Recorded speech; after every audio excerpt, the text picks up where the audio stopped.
नमस्कार विद्यार्थी मित्रांनो, मी सौ जयश्री खराबे, परमानंद विद्यालय बेहाड आपणा सर्वांचं या ऑनलाईन तासिकेमध्ये स्वागत करते.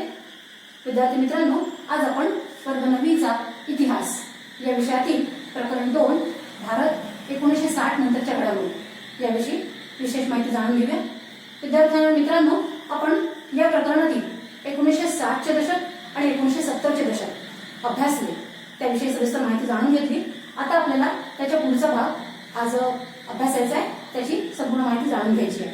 तर विद्यार्थी मित्रांनो, भारताला स्वातंत्र्यानंतर विविध प्रकारच्या योजना आणि विविध प्रकारचे घडामोडी राबवण्यात आल्या आणि उद्देश होता भारताचं आर्थिक, सामाजिक आणि राजकीय विकास साध्य करणे. हा विकास साध्य करत असतानाच अनेक प्रकारच्या अडचणी येत होत्या आणि त्या अडचणींना सामोरे जाऊन भारत पुढील भविष्याची वाटचाल करत होता. कारण ही वाटचाल आपल्याला पुढे चालू ठेवायची होती, आपला देश विकसित करायचा होता आणि म्हणून अशा प्रकारे उजाडले 1980चं दशक. 1980च्या दशकामध्ये विविध प्रकारच्या घडामोडी घडून आल्या, विविध प्रकारच्या आव्हाने आली आणि त्या आव्हानांना सुद्धा या दशकाने अनुभवलं. त्यातलं पहिलं म्हणजे स्वतंत्र खलिस्तानची मागणी. विद्यार्थी मित्रांनो, 1970 ते 80 या दशकामध्ये भारतातील पंजाब या प्रांतात शिखांनी स्वतंत्र देश अस्तित्वात यावा यासाठी खलिस्तान चळवळ उभारली. त्या चळवळीचं नाव होतं खलिस्तान चळवळ. खलिस्तान चळवळ हा एक काल्पनिक स्वतंत्र देश होता, काल्पनिक होता तो. आणि खलिस्तान म्हणजे काय, तर खलिस्तान मधला खालसा, खालसा हा पंजाबी शब्द आहे. खालसा म्हणजे पवित्र आणि खलिस्तान म्हणजे पवित्र भूमी. तर या खलिस्तानी चळवळीचा सरळ अर्थ असा होतो की पवित्र भूमी त्यांना स्थापित करायची होती, असा हा स्वतंत्र देश त्यांना स्थापित करायचा होता. आणि त्यासाठी त्यांनी पंजाबमध्ये आणि त्याचबरोबर विविध प्रांतांमध्ये विविध प्रकारचे आंदोलनं घडवून आणली. या आंदोलनाने दिवसेंदिवस उग्र रूप धारण केलं. दहशतवाद आणि हिंसाचार अशा विविध प्रकारच्या आंदोलनं आपल्याला दिसू लागली आणि याचा परिणाम हा झाला की या खलिस्तानी चळवळीने भारत सरकारसमोर युद्ध उभं ठाकलं आणि या चळवळीमुळे भारतातील विविध किंवा अनेक मान्यवर व्यक्तींना बळी पडावं लागलं, त्यांना बळी जावं लागलं. तर अशी ही खलिस्तानची मागणी, ही मागणी पूर्ण झाली नाही आणि मात्र भारताने या खलिस्तान चळवळीचं इतकं क्रूर रूप बघावयास मिळालं आणि त्यामुळे जगाने या खलिस्तान चळवळीवर पूर्णपणे बंदी घातली. खलिस्तानची मागणी पूर्ण झाली नाही, पण या खलिस्तानच्या मागणीच्या पार्श्वभूमीवर विविध प्रकारच्या घटना घडू लागल्या. कारण एक बातमी होत नाही, एक घटना होत नाही, तर त्याचा परिणाम दुसऱ्या घटनेमध्ये दिसू लागला. ही मागणी पूर्ण झालीच नाही. तर त्याच दरम्यान 1984ला सुवर्ण मंदिरात अतिरेक्यांनी आश्रय मिळवला, प्रवेश केला. प्रवेश करण्याच्या मागे उद्देश हाच होता, अतिरेकी कारवाया घडवणे. आता सुवर्ण मंदिर म्हणजे एक प्रकारचं भक्तिस्थान, भक्ती केंद्र होतं शिखांचं आणि या ठिकाणी अतिरेकी कारवाया घडून याव्या आणि त्या आपल्याला आश्रय मिळावा या उद्देशाने प्रवेश केला होता. आता भारत सरकारसमोर हे लक्ष होतं की अतिरेक्यांना बाहेर काढणे. अतिरेक्यांना बाहेर काढणे हे उद्देश साध्य करताना दुसरं काम हेही साध्य करायचं होतं की सुवर्ण मंदिराला कुठे तडा जाता कामा नये, कोणत्याही प्रकारचं नुकसान येऊ नये, हाही उद्देश होता. आणि म्हणून भारतीय शासनाने भारतीय लष्कराला या सुवर्ण मंदिरामध्ये पाठविण्यात आलं. भारतीय लष्कराने 4 जून ते 6 जून या दरम्यान 1984च्या 4 जून ते 6 जून या दरम्यान त्यांचं मिशन पार पाडलं आणि सुवर्ण मंदिरातील अतिरेक्यांचा आणि त्यांचा म्होरक्या होता भिंद्रानवाले, या भिंद्रानवाल्यांचा आणि त्यांच्या सहकाऱ्यांचा मंदिराच्या गाभाऱ्यात खात्मा केला. ते तिथे धारातीर्थी पडले आणि त्यावेळी असं म्हटलं जातं की पाकिस्तानने काही तासातच अशी बातमी पसरवली की भिंद्रानवाले आमच्या देशामध्ये आहेत आणि उद्या दूरचित्रवाणीवर आम्ही त्यांचं भाषण ऐकवणार किंवा त्यांना जिवंत दाखवणार, अशा प्रकारच्या अफवा त्यावेळी पसरू लागल्या. पण खरं होतं की भिंद्रानवाले आणि त्यांच्या सहकाऱ्यांचा या गाभाऱ्यातच मृत्यू झाला होता, खात्मा झाला होता. याचाच परिणाम ही तिसरी घटना घडली, श्रीमती इंदिरा गांधीची हत्या 1984ला. 4 जून ते 6 जून हा सुवर्ण मंदिरातील हे मिशन पार पडलं होतं. आणि त्यानंतर 31 ऑक्टोबर 1984 वर्ष तेच होतं, यावेळी इंदिरा गांधींची हत्या झाली. श्रीमती इंदिरा गांधी आपल्या निवासस्थानातून बाहेर पडत असताना त्यांच्या अवतीभोवती असलेले त्यांचे अंगरक्षक, त्यातील एका अंगरक्षकाने, ज्याचं नाव होतं बेअंत सिंग, त्याने या खलिस्तानच्या मागणीचा कुठेतरी विद्रोह त्याच्या मनात होताच, आणि त्या विद्रोहाच्या पार्श्वभूमीवर त्याने आपल्या हातातील रायफल मधून गोळ्या झाडल्या श्रीमती इंदिरा गांधींवर, आणि त्यामुळे त्या जमिनीवर कोसळल्या. एवढंच काम करून ते थांबले नाही, तर त्यातील अंगरक्षकापैकी अजून एक, ज्याचं नाव होतं सतवंत सिंग, याने त्याच्या रायफलमधून गोळ्या झाडल्या. आणि संपूर्ण गोळ्या झाडल्यानंतर चित्र निदर्शनास आलं की श्रीमती इंदिरा गांधी धारातीर्थी पडलेल्या आहेत, मृत्युमुखी झालेल्या आहेत. आणि अशा प्रकारे इंदिरा गांधींची हत्या घडून आली. याचं संपूर्ण खलिस्तानची मागणी, याचं पूर्ण पार्श्वभूमी होती खलिस्तान, कारण खलिस्तानच्या मागणीमागे पाकिस्तानचा पाठिंबा होता. स्वतंत्र खलिस्तानची जी मागणी होती, याच्या मागे पाकिस्तान होता असं त्यावेळी पूर्ण समज होती.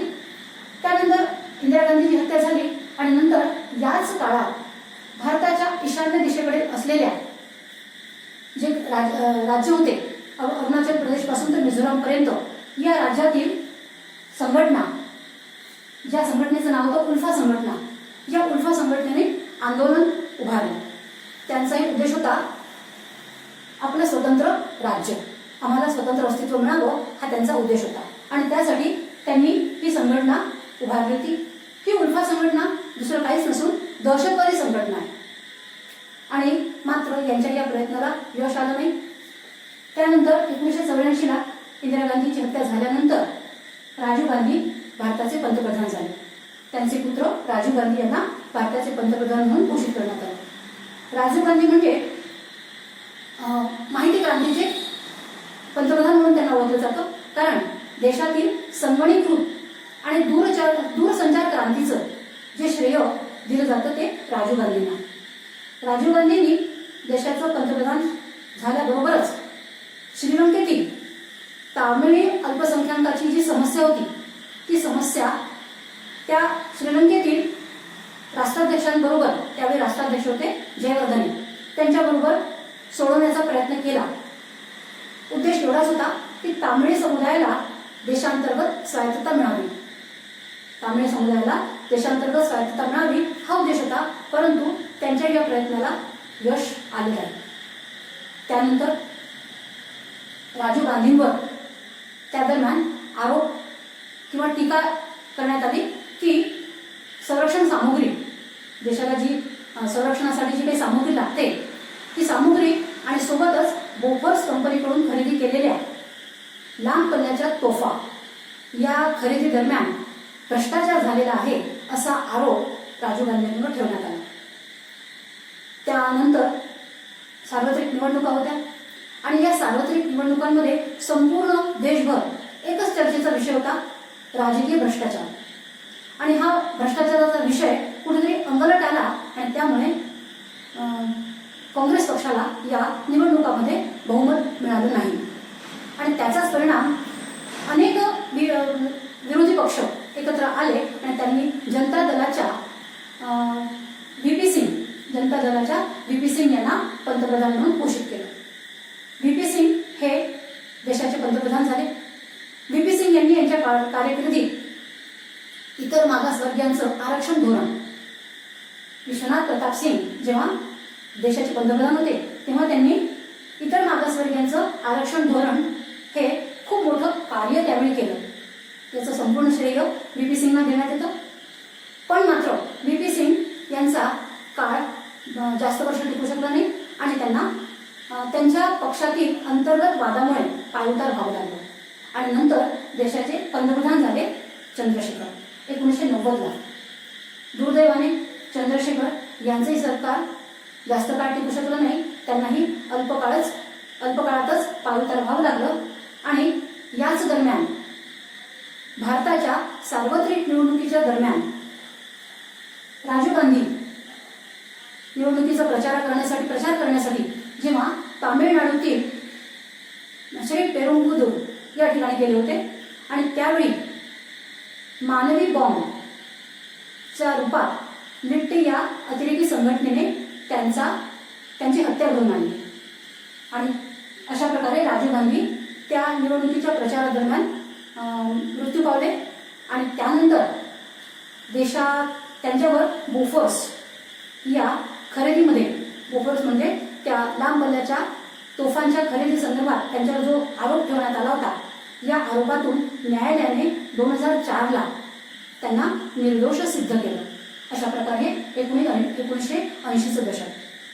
या 1980च्या दशकानंतर उजाडलं 1990चं दशक आणि 1991 मध्येच सगळ्यात महत्त्वाची घटना घडली, ती म्हणजे सोव्हिएट युनियनचे विघटन. सोव्हिएट युनियन ही रशियन साम्राज्याचं 1917 मध्ये अस्तित्वात आलेलं हे राज्य किंवा साम्राज्य. सोव्हिएट युनियन हे 1917ला स्थापन झालेलं साम्राज्य. या साम्राज्याने पृथ्वीचा 1/4 भाग घेतलेला होता. हे साम्राज्य इतकं दूरपर्यंत पसरलं होतं की पृथ्वीचा 1/4 भाग या साम्राज्याच्या अधीन होता. असं म्हटलं जातं की अंतराळात पहिला उपग्रह पाठवण्याचं पूर्ण श्रेय सोव्हिएट युनियनला जातं आणि अंतराळामध्ये पहिला मनुष्य युरी गागरिन याला पहिलं पाऊल ठेवण्याचं श्रेय सुद्धा सोव्हिएट युनियनला जातं. अशा प्रकारे या सोव्हिएट युनियनचं साम्राज्याचं विघटन झालं आणि खूप वर्षांपासून जे शीतयुद्ध झालं होतं, जगात जे शीतयुद्ध झालं होतं, त्या शीतयुद्धाचा अशा प्रकारे 1991ला अंत झाला. ही सगळ्यात मोठी घटना होती 1991 मध्ये. त्यानंतर त्याच दरम्यान आपल्या देशाचे पंतप्रधान होते पी.व्ही. नरसिंहराव. पी.व्ही. नरसिंहराव यांनी विविध प्रकारच्या आपल्या आर्थिक सामाजिक घडामोडी घडवून आणल्या, विविध प्रकारचे क्षेत्रात बदल घडवून आणले आणि त्यांच्या काळामध्ये, पी.व्ही. नरसिंहराव यांच्या काळामध्ये सगळ्यात एक मोठा प्रश्न ऐरणीवर आला, तो म्हणजे अयोध्येतील राम जन्मभूमी आणि बाबरी मशिदीचा वाद. हा त्यावेळी पी.व्ही. नरसिंहराव जेव्हा पंतप्रधान होते त्यांच्या कारकिर्दीत हा प्रश्न समोर आला राम जन्मभूमीचा. आणि आत्ताच मागच्या महिन्यामध्ये आपण राम जन्मभूमीचं भूमिपूजन ऐकलेलं, बातम्या ऐकलेल्याच आहे. 5 ऑगस्ट 2020ला 5 ऑगस्ट 2020ला आपण राम जन्मभूमीची भूमिपूजन झाल्याचं आपण ऐकलेलं आहे. तर हा वाद तेव्हापासूनच होता. पी.व्ही. नरसिंहराव त्यावेळी पंतप्रधान होते. त्यानंतर सार्वत्रिक निवडणुका झाल्या आणि सार्वत्रिक निवडणुकांमध्ये कोणत्याही पक्षाला बहुमत मिळाले नाही आणि त्यामुळे देशाने अनेक पंतप्रधान अनुभवले. 1996 ते 1999 मध्ये 1996 ते 1999 मध्ये आपल्या देशात वेगवेगळे पंतप्रधान आपल्याला दिसले, जे होते अटल बिहारी वाजपेयी, त्यानंतर एच.डी. देवेगौडा आणि त्यानंतर इंदिरा कुमार गुजराल. असे विविध पंतप्रधानांनी आपलं पंतप्रधान पदाचं पद भूषवलं आणि त्यानंतर सार्वत्रिक निवडणुका घेण्यात आल्या आणि या निवडणुकीमध्ये भारतीय जनता पक्षाच्या नेतृत्वाअंतर्गत राष्ट्रीय लोकशाही आघाडीचं सरकार स्थापन झालं आणि या दरम्यान अटल बिहारी वाजपेयी हे भारताचे पंतप्रधान झाले. 1999ला भारताचे पंतप्रधान झाले अटल बिहारी वाजपेयी. अटल बिहारी वाजपेयींनी त्यांच्या पंतप्रधान पदाच्या काळात भारत आणि पाकिस्तानचे संबंध चांगले व्हावे, सलोख्याचे व्हावे यासाठी खूप प्रयत्न केले. त्यांनी लाहोर बस सुरू केली. उद्देश एवढाच होता की भारताचा आणि पाकिस्तानचा संबंध सुधारावे, परंतु त्यांच्या प्रयत्नांना यश आलं नाही. त्याच दरम्यान 1998ला भारताने संपूर्ण जगात एक अण्वस्त्रधारी राष्ट्र स्वतःला सिद्ध करण्यासाठी विविध प्रकारच्या अणुचाचण्या केल्या आणि या अणुचाचण्या यशस्वी ठरल्या. त्यानंतर 1999ला काश्मीर प्रश्नावरून भारत आणि पाकिस्तानचं पुन्हा युद्ध झालं. जे युद्ध कारगिल क्षेत्रात पार पडलं आणि भारताने या 1999च्या भारत पाकिस्तान युद्धामध्ये पाकिस्तानचा पूर्णपणे पराभव केला. अशा प्रकारे विद्यार्थी मित्रांनो 1980चं दशक आणि 1990चं दशक. यात विविध प्रकारची आव्हाने, विविध प्रकारची समस्या आपल्यासमोर दिसून आल्या. या आपण अभ्यासल्या. या मुद्द्यांच्या आधारे मी गृहपाठ दिलेला आहे. त्यातला पहिला बघा, सुवर्ण मंदिरात भारतीय लष्कर का पाठवावे लागले, आणि दुसरं, निवेदन आयोगाची स्थापना का करण्यात आली. या प्रश्नांची उत्तर तुम्हाला पाठाच्या आधारे मिळतीलच. ती प्रश्नांची उत्तर तुम्ही लिहा. याच्यानंतरचा पाठ आपण पुढल्या तासिकेला बघूया. धन्यवाद.